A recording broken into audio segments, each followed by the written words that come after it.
very happy to welcome you to the webinar of the Center for Migration and Refugee Studies at the American University in Cairo. CMRS has had for long years the habit of organizing seminars for the Cairo community of refugees, of migrants, of different stakeholders interested in migration and refugee issues, and for the studentship of the American University in Cairo and beyond. Since the pandemic attacked us all, we have turned to webinars. We have been organizing webinars in the place of seminars, and we look forward to resuming our seminars, face-to-face seminars, even if we will keep organizing webinars.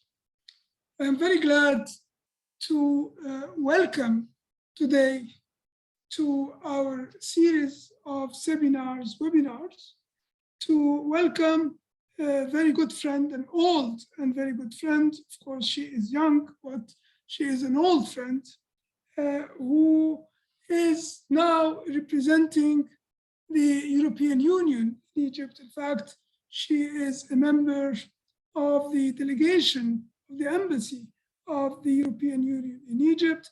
I mean, Mrs. Graziella Rizza.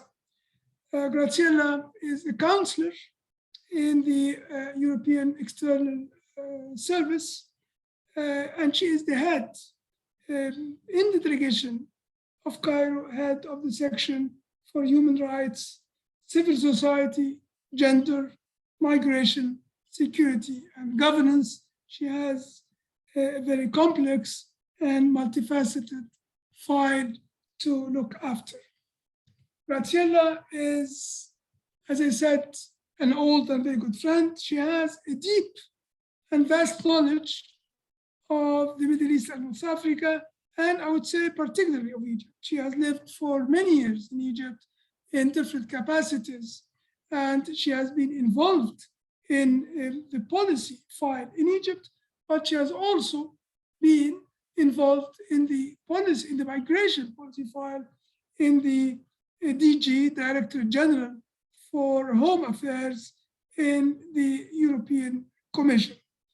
Her experience, her background, prepares her probably as very few others to be in charge of this file in the EU delegation in Cairo. And I think that we can probably find no one like Graziella to talk to us about the new pact on migration of the European Union, placing it in the framework, in the larger framework of the European policies on migration in general towards the Middle East and North Africa and in the Mediterranean in particular. Without further ado, I would like to thank Graziella for accepting our invitation and invite her to talk to the audience for 30, 40 minutes, after which we will open the floor. I may have a few comments, and then we will open the floor to participants to put questions, to make comments, so that we have an interactive webinar. Graziella, the floor is yours. Thank you, Ibrahim, for these your nice words and this the nice presentation. Actually, I had to send a file. I don't know if it is available in case you know. I mean, I have had a number of slides, so I don't know if the colleagues would be able to upload it. But if not, you know, I can just speak. So you know that within the European Union, the migration file has been in continuous development. especially, you know, after in 2015 we had basically the main, let's say, migratory flows in the EU following the political situation, especially coming from Turkey.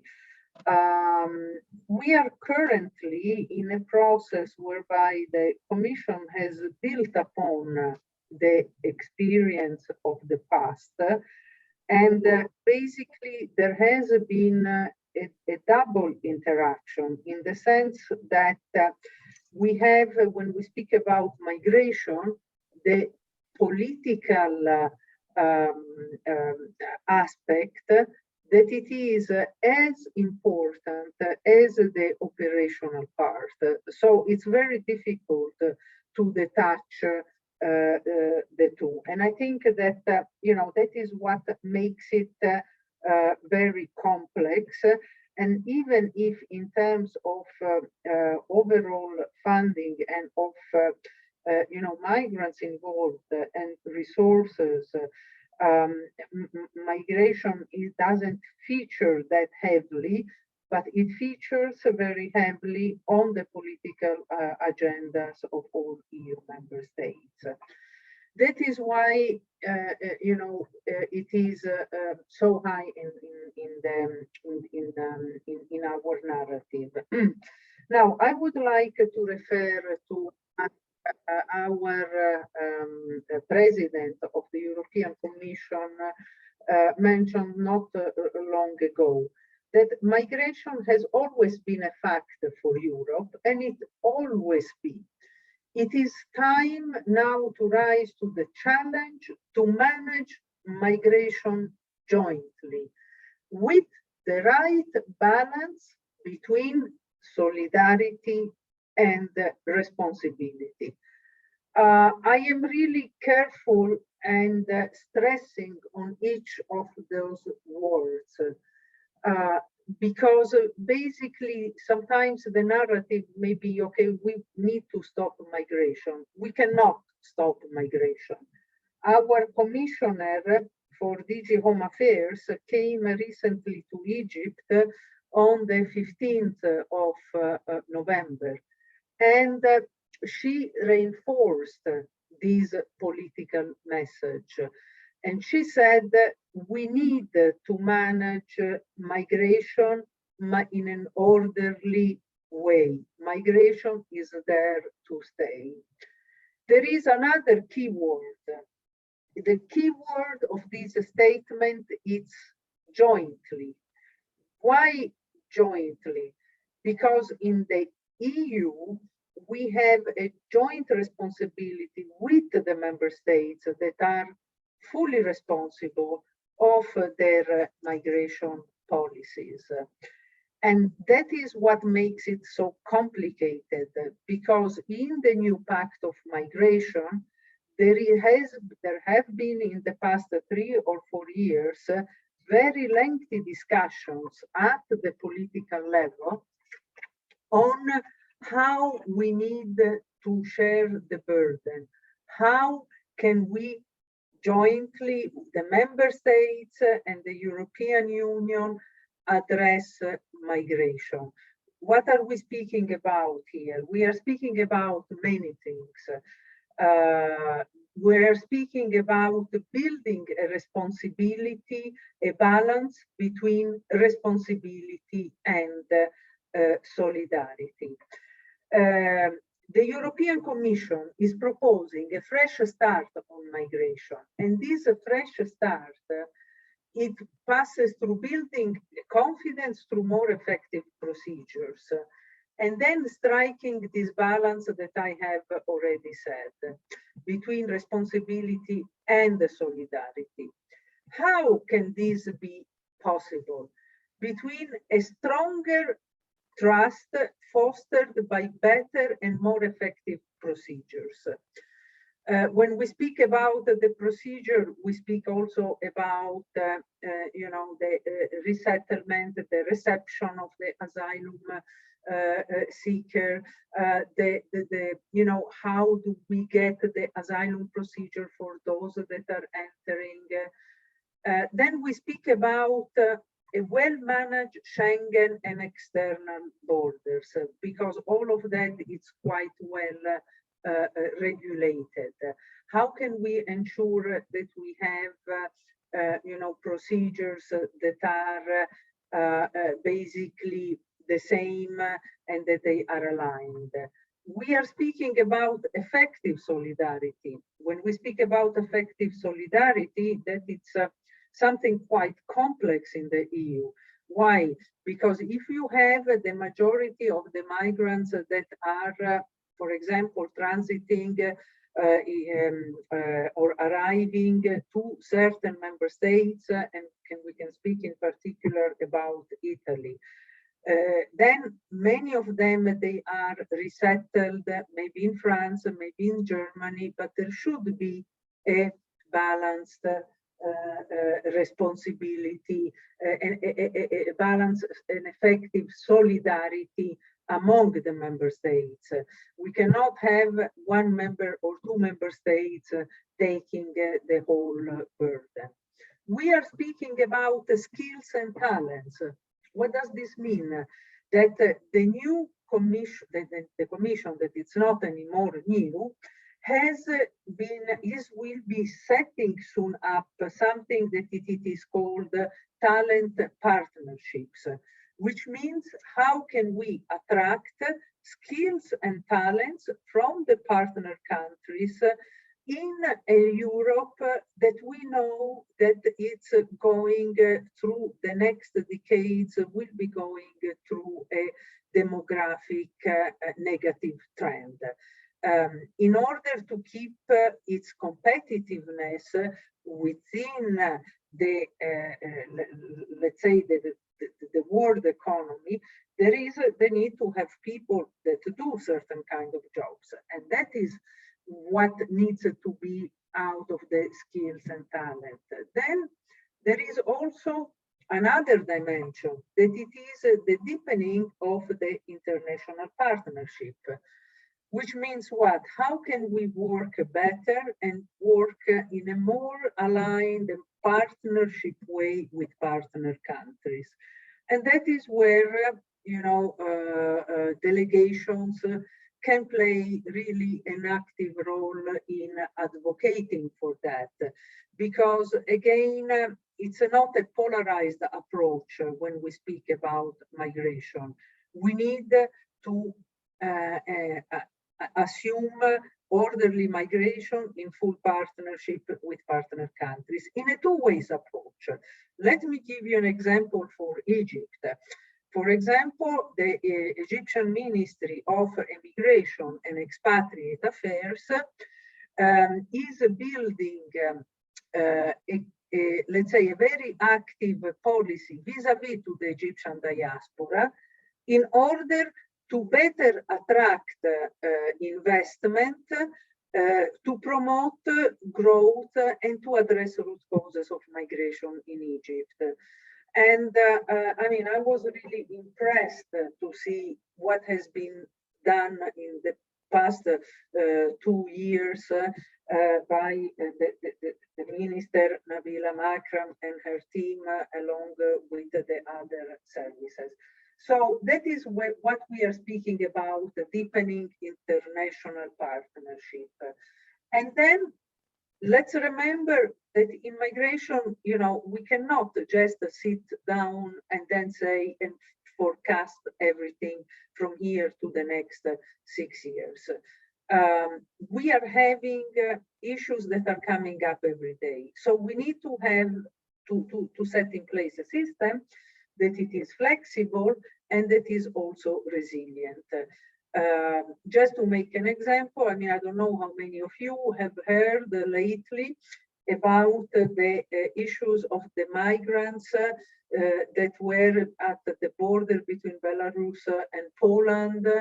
And so there is, you know, that was not something foreseen. We don't know what may happen within the next 6 or 7 months. Now, let me go to discuss a little bit more into the detail by what we mean by clear responsibilities for better and modernized procedure. We are speaking about new compulsory pre-entry screenings like identification, health check, security checks, fingerprints, and registration in our EU database that it is called the Eurodata. Now, we know that, for example, countries like the US or Canada that have other kind of traditions, they have already set this kind of systems already in place since quite a number of years.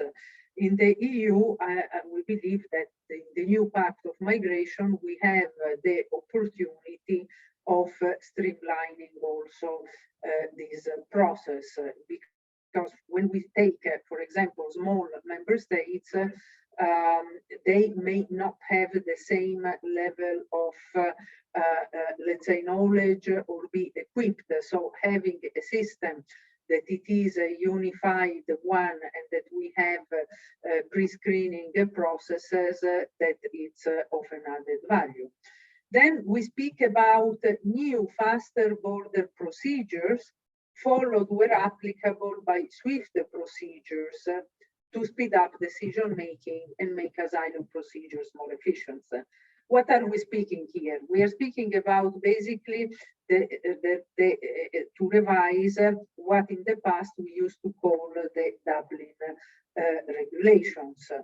And when we speak about swift return procedure, it is also to see how basically EU member states can better cooperate on the return. We know that today, if we look at the statistics, there are on the majority, the return rates of third country nationals that are illegally residing in the EU, it's still quite low.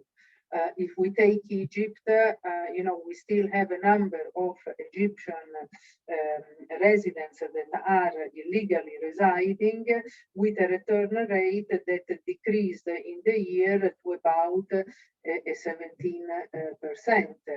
So there we can have both the EU member states, but also an enhanced role that has been given by our European Coast Guard agency, Frontex, that will certainly have a better, a higher and enhanced role to play.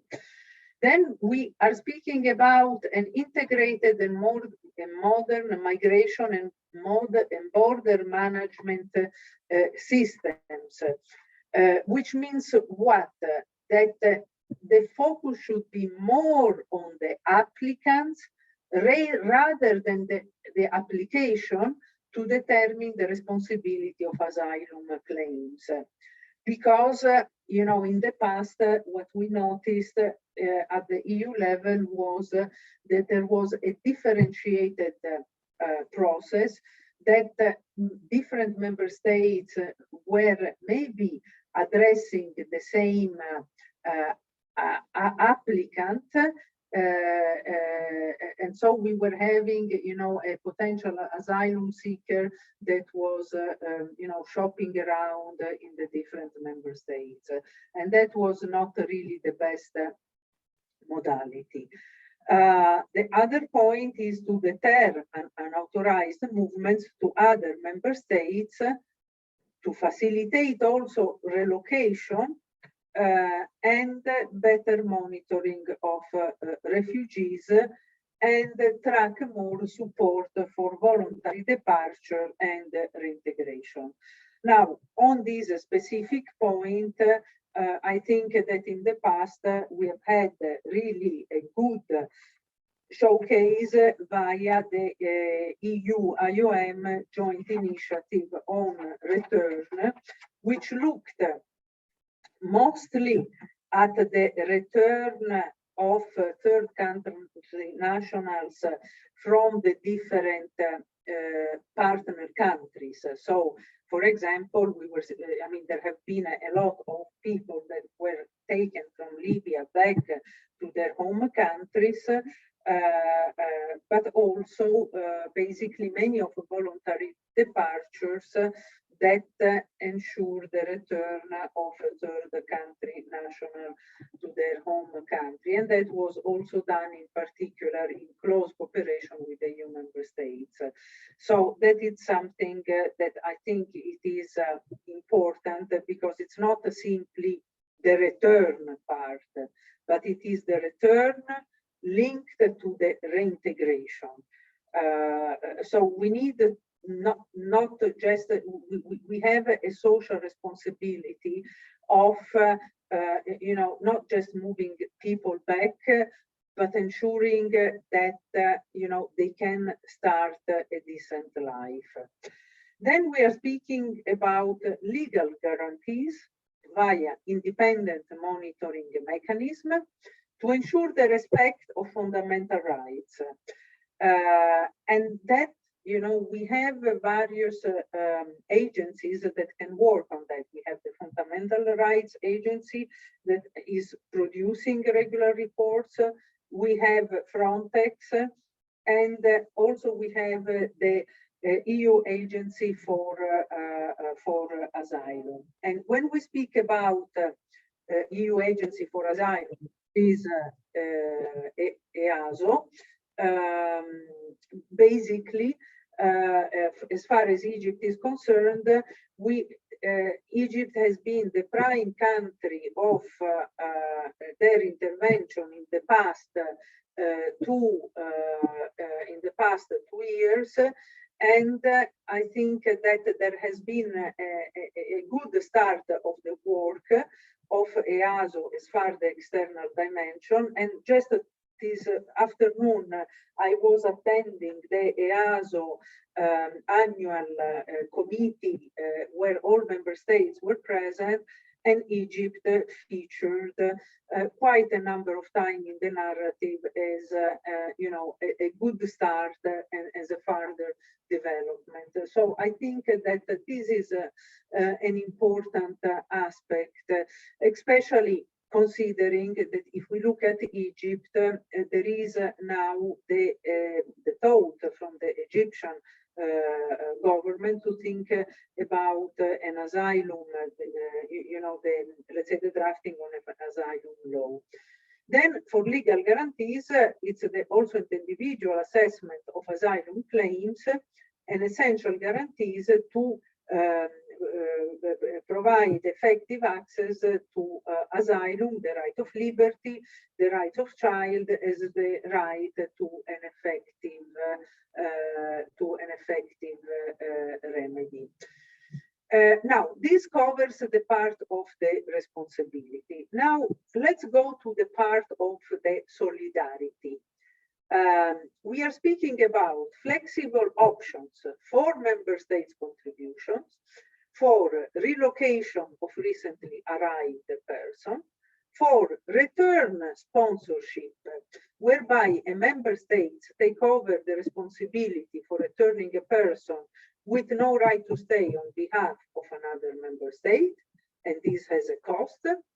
And then we speak about immediate operational support and longer term support to build capacities on asylum procedures, reception of newcomers, or return operation, or assistance in responding to specific migratory trends, affecting member states with or through the cooperation with non-EU countries. So you see, we have a dimension that it is very active. Sometimes in partner countries, when we speak about these matters, there may be a perception that the EU wants to impose a specific opinion or a specific agenda. But that is not the case, because as you can see, through this explanation and through what the new pact aims at addressing, the idea is really to work more with the EU member states in increasing the rule box and again the international dimension that comes in the loop. We in the new pact, basically there was also an idea to tailor specific responses to specific scenario. We are speaking about what? We are speaking about the possibility of disembarkation following search and rescue operation at sea and vulnerable persons, similarly to what is already occurring, with Morocco or with Tunisia, where the EU has developed in the past years programs that were addressing search and rescue operation, and that we know from the press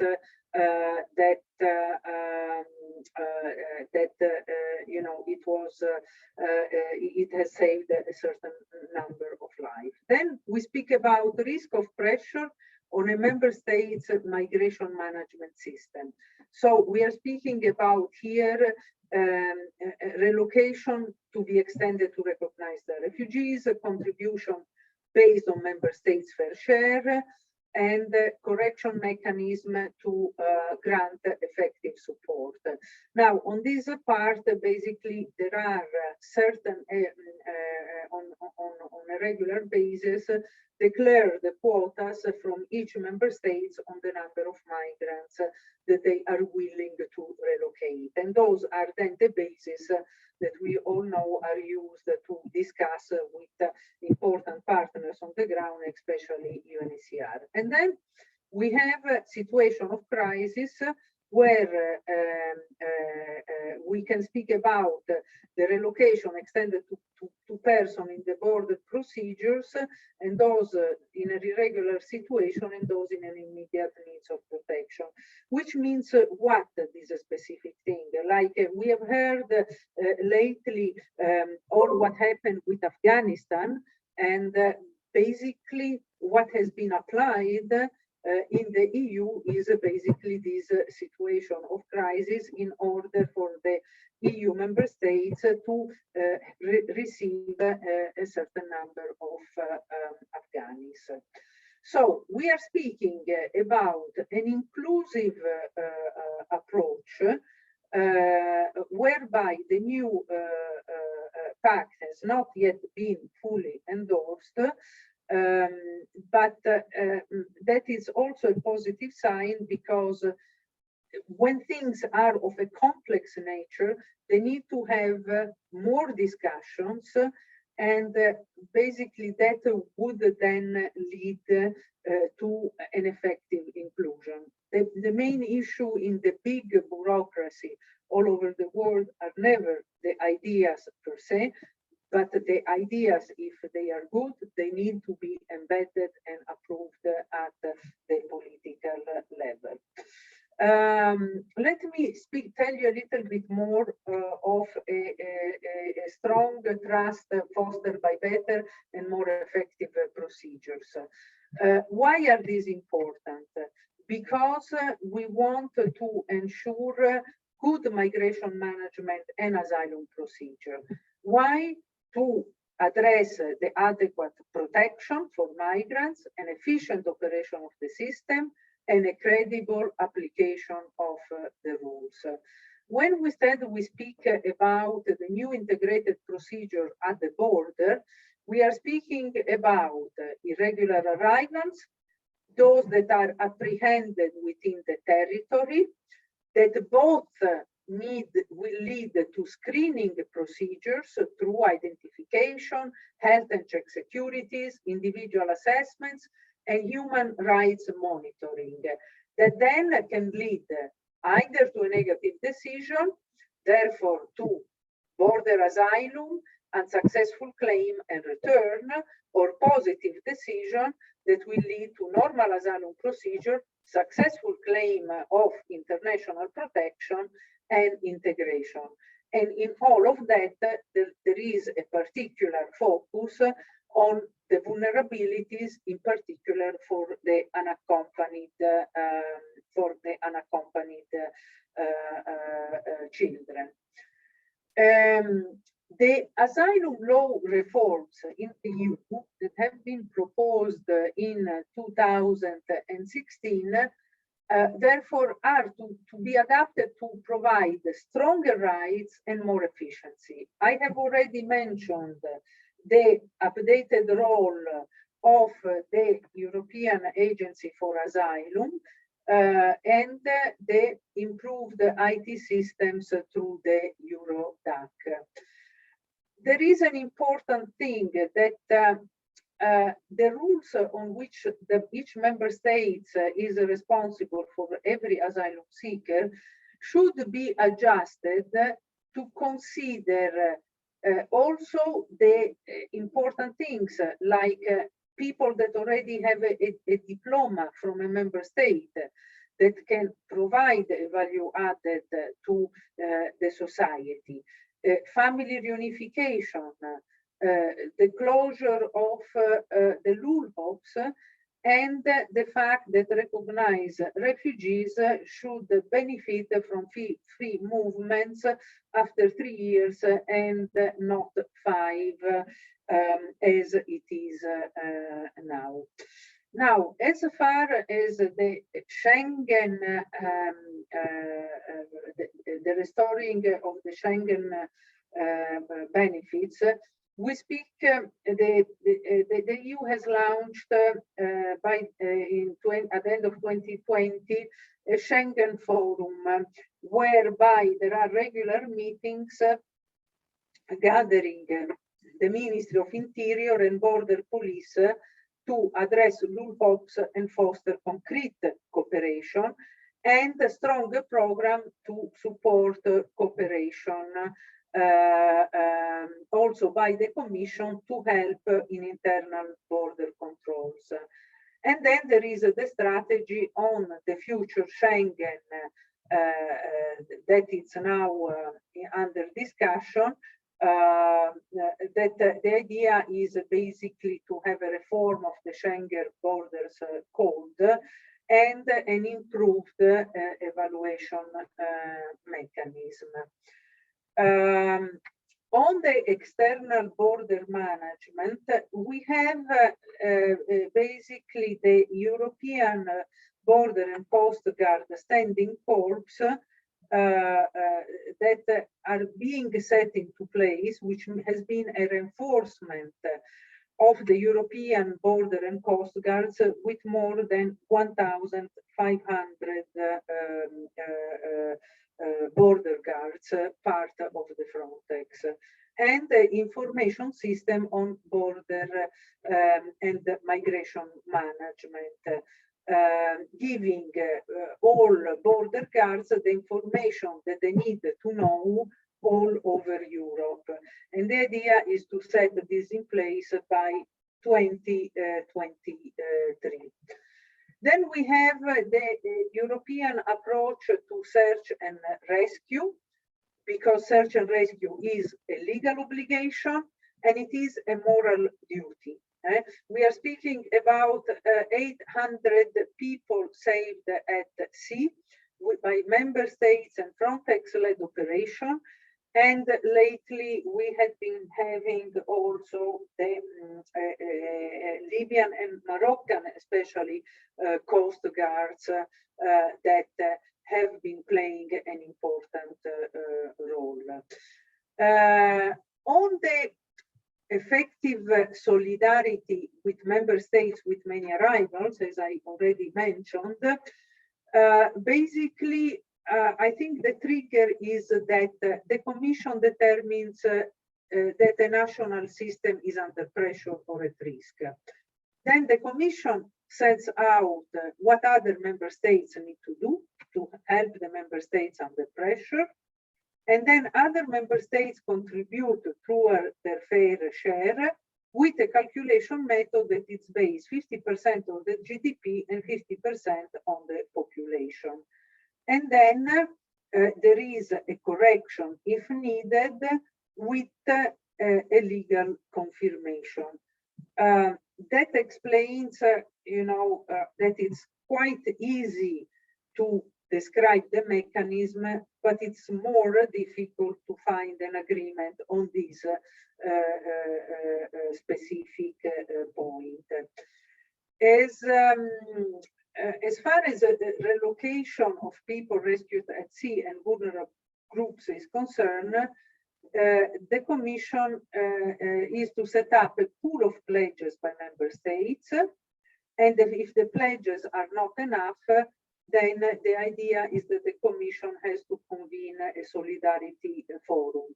And if this solidarity forum is not successful, then the Commission would adopt a legal act requiring member states either to contribute to relocation places or other measures. All of these are still under discussion. Now, let me go to the part that I like the most personally out of these. It concerns the skill and talent. As I already said, Europe has an aging and shrinking population, and the skill shortages that need to be addressed.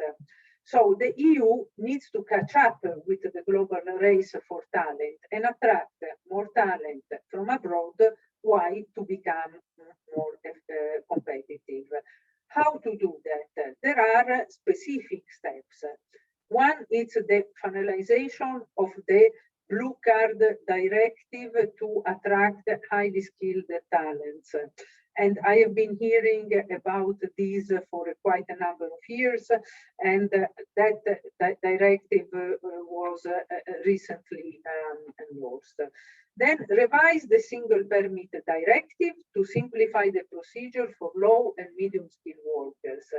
Then revise the Long-Term Residence Directive to strengthen the rights of residents to move and work in different member states.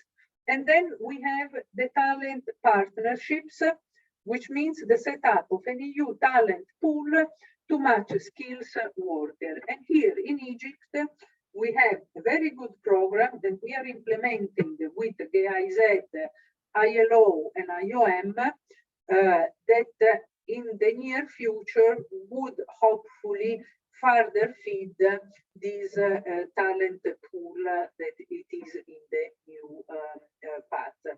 And here we are speaking about what? When we speak about the balanced approach to migration, we speak about developing legal paid pathways through resettlement, complementary, and community sponsorship. So those are all aspects that are quite high in the new pact. And then we are speaking about another important point that has been already there for a number of years, but I think that with the new pact, there has been the, let's say, the need to stress more on its importance. We are speaking about to support the integration of the migrants into the local communities.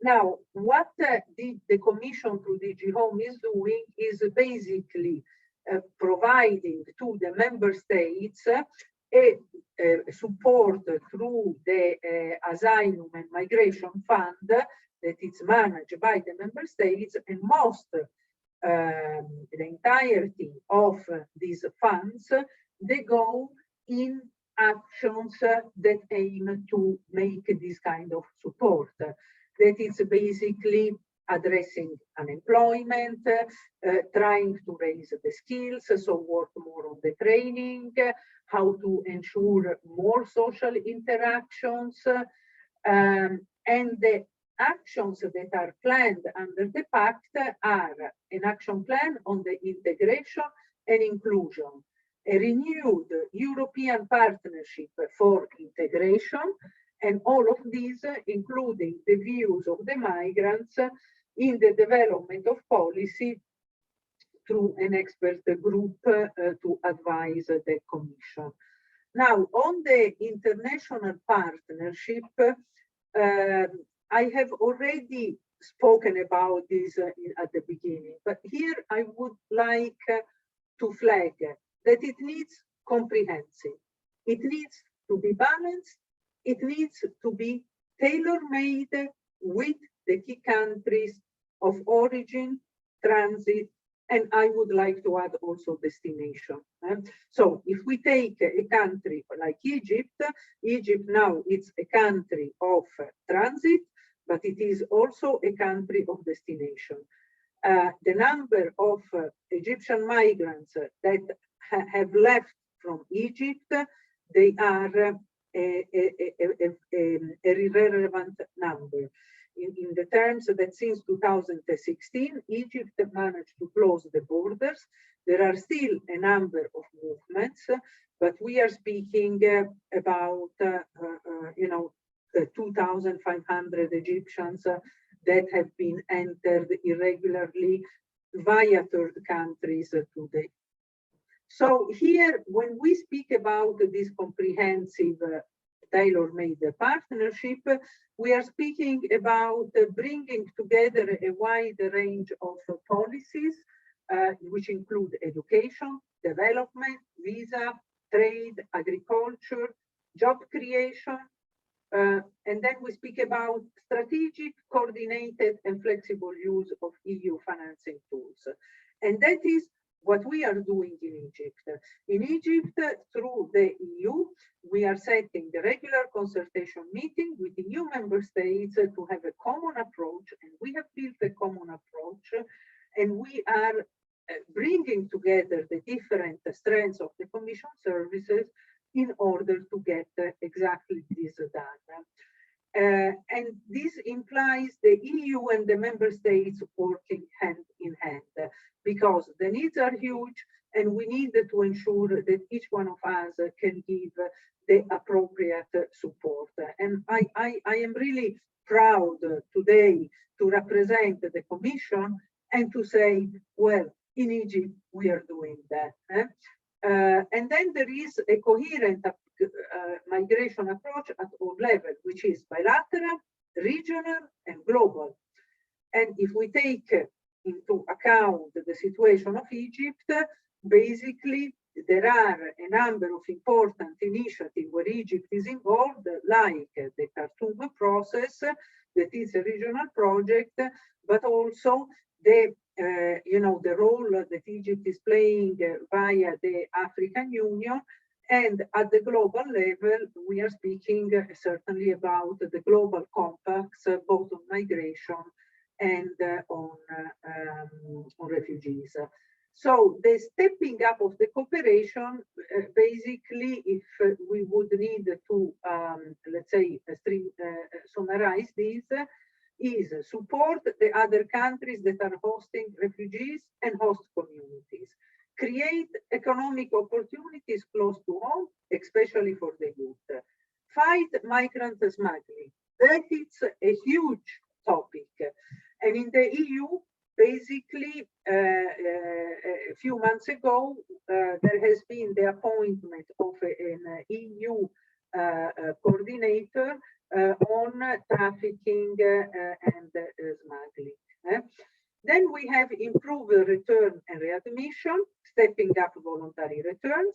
Let's remember that linked to this, we have the new visa code with Article 25.8, which means that the overall cooperation with the partner countries that is not really cooperating with the EU on return and reintegration may not have the visa facilities, and therefore, some partner countries are not very happy about that because they think that this is a conditionality. And then we already said about the development of the legal pathways.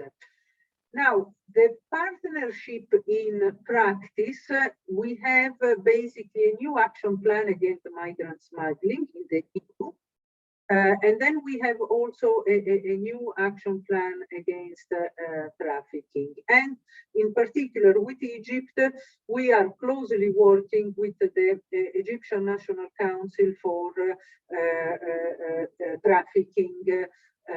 And I think the cooperation is going very well. and under these, basically, we have common objectives because under the new pact, there is a focus on information campaigns, on support to border management. We are also discussing this specific aspect with Egypt and the step up of the work with the EU agencies. And then the step up of cooperation on return, readmission, and reintegration, where we address effective implementation of existing readmission agreements, mobilize different policy to incentivize and improve cooperation, and again promote voluntary returns. Now, on the flexibility and resilience, and I'm almost over with my presentation, I think that what is important is that the migration flow change rapidly and constantly. If you look at the statistical aspects, we see that basically we had the peak in 2015 in the EU with about 2 million of irregular arrivals, both from land and at sea. And then, the flow went down in the years, and we are currently about 40,000 arrivals. But what we need to ensure, why we are speaking about flexibility, because the moment that this happens, there is a need to take fast and effective common reaction and bring existing crisis management tools together and set out protocol measures in case of crisis. The operational support can be made available on request by a member states or through a solidarity mechanism that is coming again, or the recognition of practical difficulties with therefore precise regulation from normal timelines in full respect of fundamental rights. And the other essential point is a quick clarity for people needing protection with immediate protection status for people fleeing armed conflicts in the crisis. Let us not forget the importance on the media and social media reactions, because the media and social media reactions are quite important, and they can have, let's say, an immediate effect on raising a certain awareness, but also on creating a certain political debate within the citizens.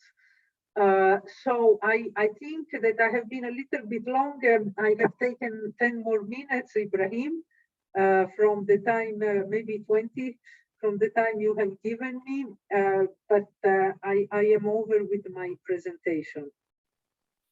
Thank you very much, Graziella. Thank you so much for your comprehensive presentation. You took us around the EU migration policy and the pact, the new pact in particular. I think you analyzed the pact and you gave us in broad lines what its main components are. So we thank you very much for that. Let me, before I open the floor to our participants today and attendees, let me put a few questions to you, and let me be the devil's advocate. So this probably could result in a lively discussion. My first question: has the pact been adopted or not yet? This is my first question. I myself want to be clear in this respect. My second observation is about the resettlement opportunities that exist in Europe and the different types of protection that are around. Resettlement opportunity, temporary protection, humanitarian protection, community sponsorship, private sponsorship.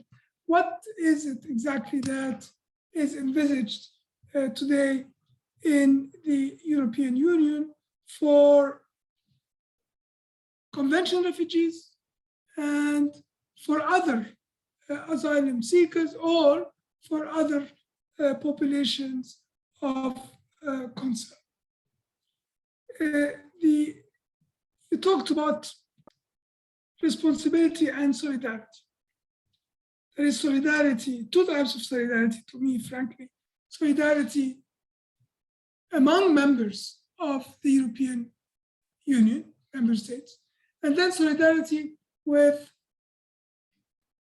third countries. And beyond that, there is the question of the demand for labor in the European Union and the four traditional components of the EU policy: migration and development, combating irregular migration, opening channels of legal migration, and the protection of refugees. So let me raise my question with regard to opening or enlarging legal channels of migration. You talked about talent, the competition for talent, but in the European Union also there is demand for low-skilled labor. And we have seen that under COVID, there was a real issue in the demand for workers in agriculture, agricultural workers in the fields in Italy, in France. So what is envisaged with regard to regulating, to the governance of the demand for low-skilled workers in the EU? And finally, the race for talent could result in taxing developing countries from their highly skilled labor. So I imagine that the talent partnerships are aimed at enlarging the pool of highly skilled workers so as to meet demand in the European Union, where the labor force is expected to shrink, if already shrinking in some countries, and at the same time meeting demand in developing countries, in particular in the Middle East and North Africa. So these are some of the questions that I have for the moment, and I would like you to enlighten us in that respect before I open the floor to the participants that are accompanying us in this webinar. Thank you, Ibrahim. You have very pertinent questions and a very valid one. Now, the pact as one document has not yet been approved. There was a submission in 2020 as a general reform on EU and migration and asylum laws. But you know, what is maybe that has misled is that the new pact, it's not just one whole thing to be approved in a block. It is different pieces of the puzzle. One of the elements that was on the table was to establish a fully fledged EU asylum agency. That was approved on the 9th of December. So EASO will become a fully fledged EU asylum agency after the approval of the Council on the 9th of December, and that will occur next year. But then there are a number of proposals, legislative proposals on the table. And those are the touchy thing, the ones that you are saying, how much Europe is willing to absorb.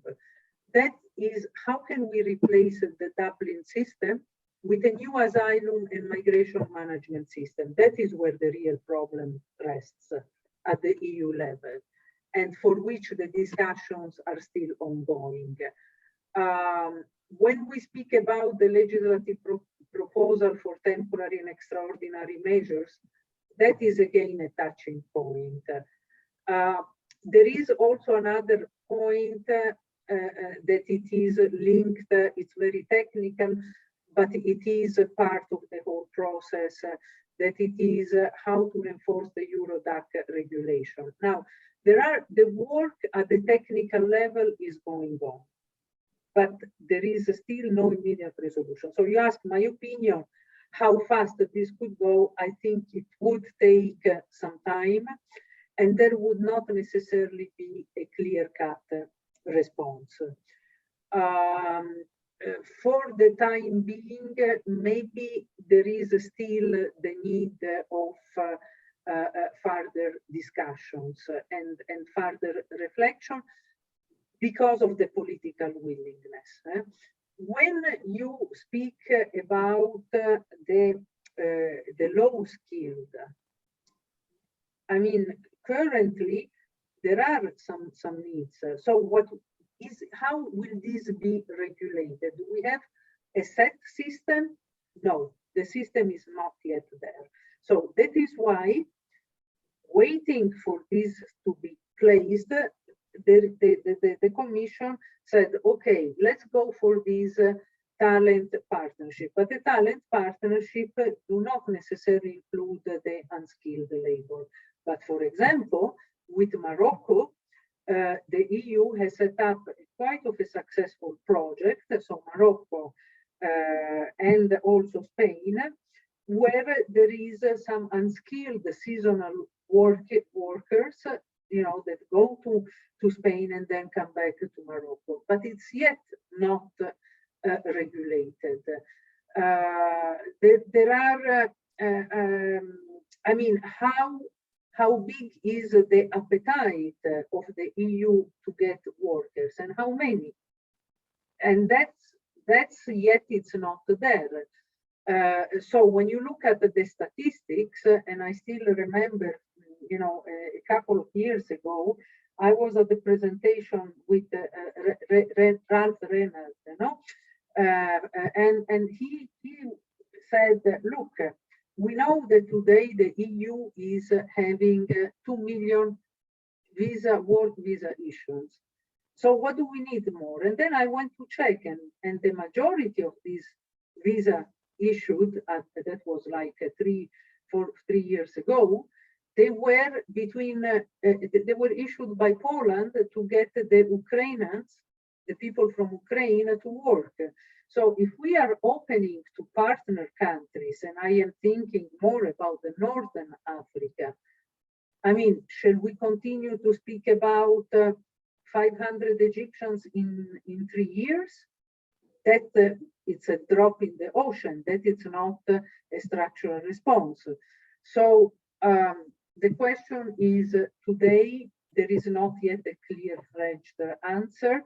There is a work that it is ongoing, and most probably the new pact that is not anymore new will be maybe taking another shape, if you ask my opinion, and in maybe 2 years, we would have something else that would still take the different elements that were presented, and they will be refined. So maybe we will certainly need to have a new regulation that will replace the Dublin one. And that should occur, and that would be already a big achievement. So, yes, I mean, the responses are never, encompassing, but I hope that I manage to address your points. Indeed, you did. Indeed. Thank you very much, Graziella.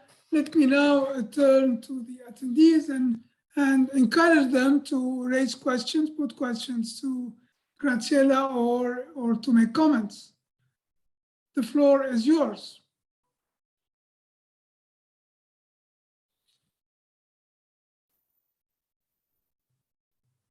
I don't see anyone raising her or his hand. So let me put in waiting for them to manifest themselves. Let me put a question, or yes, a question to you. What do you think about the criticisms leveled at the EU repeatedly by some NGOs, European NGOs, European research academics, with regard to, you talked about search and rescue at sea. There are some criticism leveled at the pushback policies towards Libya and what happens later to the migrants that are pushed back to Libya. What would you say about the criticism leveled? And some consider that there is a responsibility of the EU in this pushback and what happened to returnees.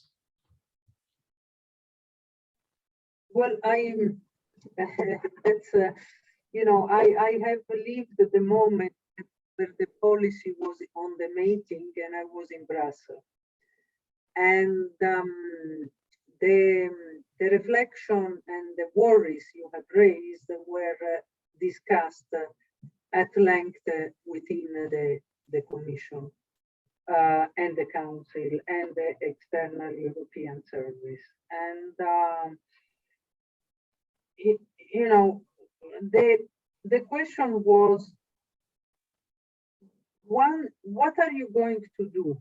Are you going to let people get on boats and let them die?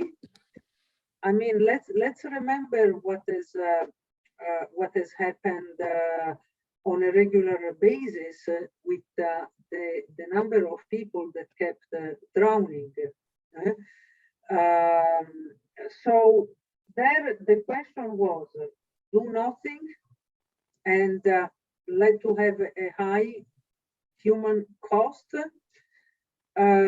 or try to reinforce a mechanism whereby we are saving lives, not only at sea, but also in the desert.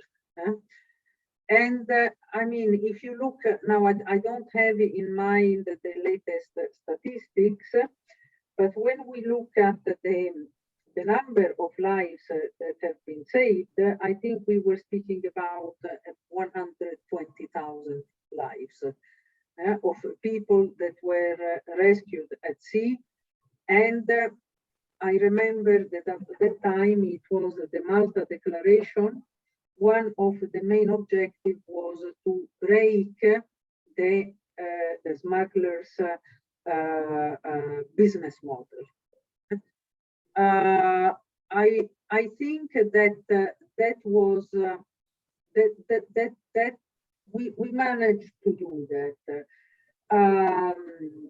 I mean, it doesn't mean that everything is perfect, because I still remember that at a certain moment the question is, yes, but when the migrants are brought back, what are we doing? So that is why we saw the synergies with IOM and UNHCR. And we have set into place the emergency transit mechanism. So there were two important things that were done. Number one were the humanitarian corridors. Member states that wanted to take the people through specific humanitarian corridors. And Italy, I think, took about, I don't remember, 800 or 900 people through the humanitarian corridor. It was the period of unity.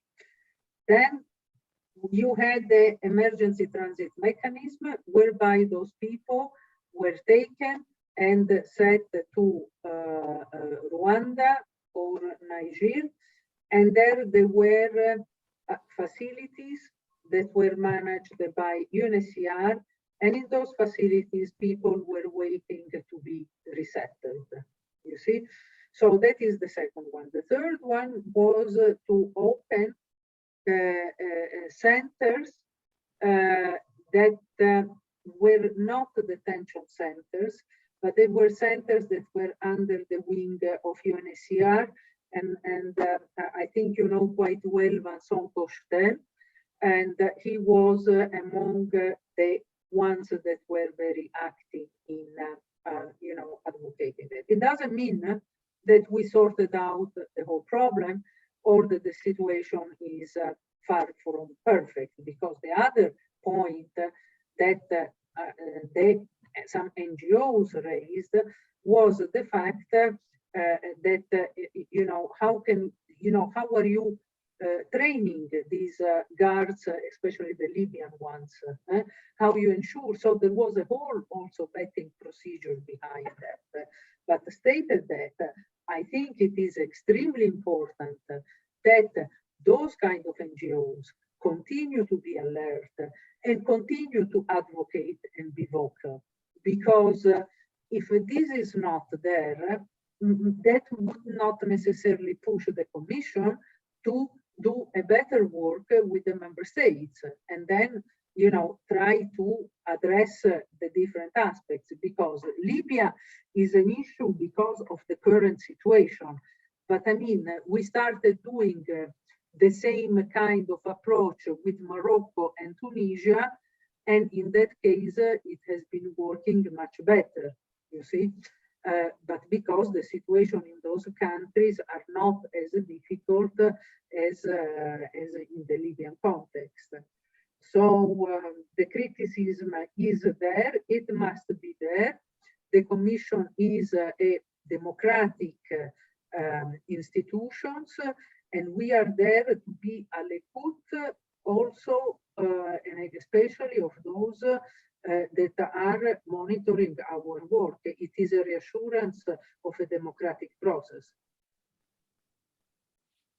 Thank you very much, Graziella, for this abundant answer, and very satisfactory in many respects. And let me ask the attendees if they have reconsidered their silence, and if they want to raise any observation or to put questions to you. If they have not reconsidered their silence, then I don't see anyone reconsidering her or his silence. So you must have been very convincing, Graziella. Thank you very much for that, for your discourse, for the structure of your discourse, for the arguments you brought forward. I think we have all benefited from the clarifications, from the explanations, from the analysis you have made of the new pact and of the EU migration policy. You have been the last speaker in our series of webinars for 2021. So there's an additional reason to thank you for having accepted our invitation. Let me wish you a good season and a Merry Christmas, and also a Happy New Year to you and to all attendees. And I look forward to continue working, and in particular to proceed with our now old friendship and to develop it. So thank you very much to you, and thanks very much to the attendees who are still with us, and also to those who have left us. And good evening to all. Good evening. Bye-bye. Thank you. Bye-bye. Bye. Bye. Bye-bye.